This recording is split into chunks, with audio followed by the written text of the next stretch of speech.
जय Hind defence friends, welcome back again. This is Divyanshu Pandey.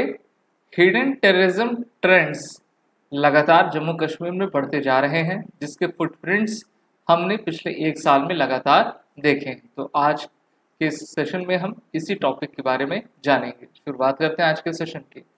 Indian army के द्वारा ये माना गया है कि जो हिडन थ्रेट्स हैं आतंकवाद के रूप में जम्मू कश्मीर में काफ़ी प्रभावी हो रहे हैं और लगातार ये बढ़ते जा रहे हैं।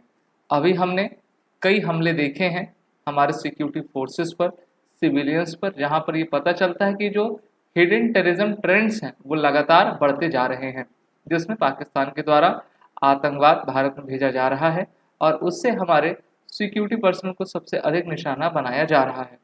अभी भी एक साल में पिछले जितने भी हमले हो रहे हैं मेनली कश्मीर से शिफ्ट होकर वो जम्मू की तरफ आपके आ गए हैं और उसमें हमारे इंडियन आर्मी, इंडियन एयरफोर्स के कॉन्वॉय को लगातार निशाना बनाया जा रहा है। सिक्योरिटी एजेंसी का कहना है कि in Jammu Kashmir the situation are grappling with what they call the hidden threat of conservation and consolidation tactics employed by the infiltrating terrorist. अभी देखिए जम्मू कश्मीर में स्टोर पेनल्टी तो रुक गई है धारा 370 के बाद, लेकिन टेररिस्ट का आना यहाँ पर नहीं रुका हुआ है और जम्मू कश्मीर के लोगों के द्वारा भी उनको पनाह दी जा रही है, जिससे कि काफ़ी ये मुश्किल हो जाता है कि उनको हम किस प्रकार से ढूंढ सकें। आगे इसमें कहा गया है कि analysing the ambitious and encounter with terrorist official in the know of the matter set while security agencies are on high alert the lack of ground level intelligence human intelligence hamper operation. तो अभी सबसे बड़ी कमी किसकी लगी रही है? Human intelligence की। उसके कमी होने के कारण जो है हमारे जितने भी ऑपरेशन है वो बाधित होते जा रहे हैं, क्योंकि कई टनल्स में, घरों में जो है आतंकवादियों को आपको शरण दी जा रही है, उनको रास्ते बताए जा रहे हैं, इंडियन आर्मी के कॉन्वॉय की मूवमेंट बताई जा रही है, जिससे कि वो रैकी करके उनके ऊपर लगातार हमले आपके करते जा रहे हैं। टेक्निकल इंटेलिजेंस पर जितना रिलायंस हमारा है वो सही तरीके से फ्रूटफुल साबित नहीं हो पा रहा है। इसी प्रकार से पिछले साल 7 अक्टूबर 2023 में जो इसराइल में हमला हुआ था हमास का, वो इस कारण से हो पाया था क्योंकि वो सबसे अधिक इस पर डिपेंड हो गए थे, टेक्निकल इंटेलिजेंस पर, और जब वो फेल हो गया तो वो उस हमले को रोक पाने में असमर्थ रहे थे। और अब जो है जो आपकी एक्टिविटीज़ चल रही हैं वो दिखाती हैं कि किस प्रकार से हमको अपने सर्वेलेंस काउंटर फॉरेन टेररिस्ट को बढ़ाने की जो है एक नीड आ गई है। तो इसमें हमें ह्यूमन इंटेलिजेंस को काफ़ी आपका बढ़ावा देना है। इसी साल 2 महीने पहले ही जम्मू कश्मीर में जो वैष्णो देवी के पास बस पर आपका हमला हुआ तो उसमें 9 सिविलियंस और मारे गए थे, 33 आपके घायल हुए थे। लगातार सिक्योरिटी फोर्स जैसे कि इंडियन एयरफोर्स और इंडियन आर्मी कॉन्वॉय पर हमला हुआ है और पिछले एक साल में 50 से अधिक भारतीय जवान उसमें शहीद हुए हैं। तो ये दिखाता है कि किस प्रकार से हमारा जो सिक्योरिटी इंटेलिजेंस का फेल्योर है वो लगातार बढ़ता जा रहा है, जिससे कि हमें काफ़ी जो है क्षति उठानी पड़ रही है।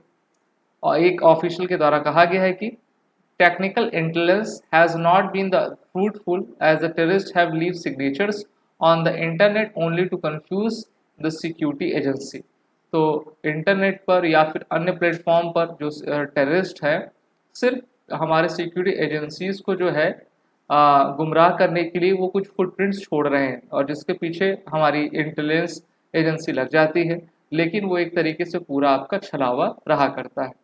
The April 26 encounter in Sopore in which a foreign terrorist involved had been hiding for 18 months, यानी कि लगभग 1.5 साल से आपका ये अंडर कवर रहे थे और इनके द्वारा ये टैक्टिक्स है कि किस प्रकार से सोफिस्टिकेटेड वेपनरी का इस्तेमाल करते हुए ये भारतीय फौजों पर आपका हमला कर सके।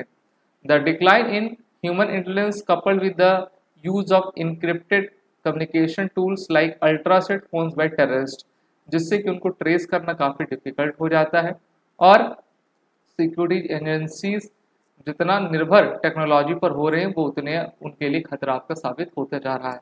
तो भारत को कई इंटरनल एक्सटर्नल दोनों ही रक्षा चुनौतियां बनी हुई हैं, सबसे अधिक तो जम्मू कश्मीर में, उसके बाद खालिस्तान फ्रंट पे और आपका नॉर्थ ईस्ट में अगर हम जाएं तो उस तरफ। तो इसी प्रकार के संसाधन उनके द्वारा इस्तेमाल किए जा रहे हैं और ये दिखाता है कि जो टेररिस्ट हैं वो हमारे फोर्सेस से एक कदम हमेशा आगे चलते जा रहे हैं। officials have highlighted the challenge posed by the use of encrypted messaging apps for radicalizing and recruiting youths and planning attacks।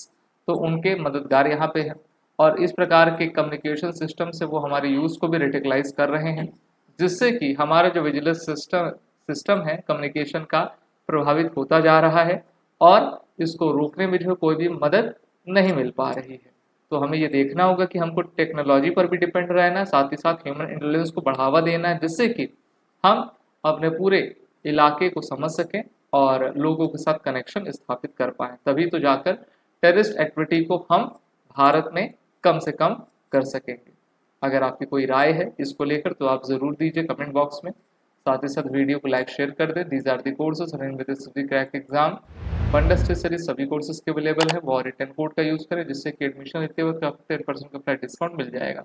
जय हिंद। अगर आप एक डिफेंस एस्पिरेंट हैं और SSB interview, NDA, CDS, AFCAT जैसे एग्जाम्स के लिए प्रिपेयर कर रहे हैं तो आप एसएसबी क्रैक एग्जाम्स के कोर्स को चेक करना ना भूलें। आप हमारी लर्निंग एप्लीकेशन को गूगल प्ले स्टोर से भी डाउनलोड कर सकते हैं।